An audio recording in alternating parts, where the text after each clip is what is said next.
Brian Easy Mendoza. Dito po ang aking daily devotion ngayong araw, August 21, 2024. Ngayong araw po ay aking ibabahagi ang aking natutunan patungkol pa rin po sa loving God is ABC. At ang ating focus po para sa araw na ito ay about po sa it is dangerous to abuse God's patience. Sabi po sa Habakkuk chapter 1 verses 12 and 13, Habakkuk 2nd complaint, Lord, are you not from everlasting? My God, my Holy One, you will never die. You, Lord, have appointed them to execute judgment. You, my rock, have ordained them to punish.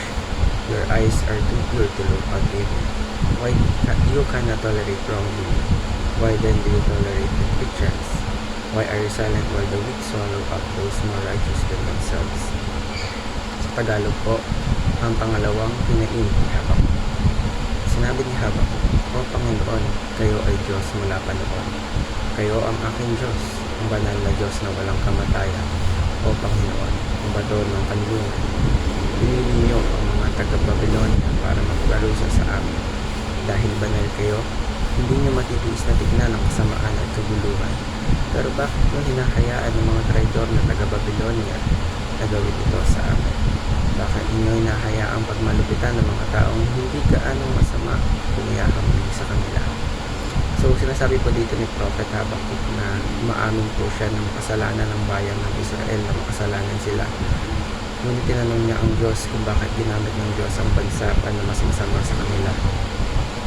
Ngayon naman po, pag-usapan po natin yan sa ating mga katuruan na aking ibabahagi. Unang katuruan po ay God does not tolerate evil. Lahat ng kasamaan na ginagawa natin ay ginagawa natin yon na nakaharap sa atin ng Diyos, o nakikita ito ng Diyos na banal, at hindi po ito tinotolerate ng Panginoon sa Kristo. At tandaan niyo po, walang kasalanan na hindi paparusahan ng Diyos. It's just a matter of time. Ikalawang katuruan po ay God punishes evil with evil. Yung Diyos po kasi minsan ginagamit ang masama para maparusahan ng masama.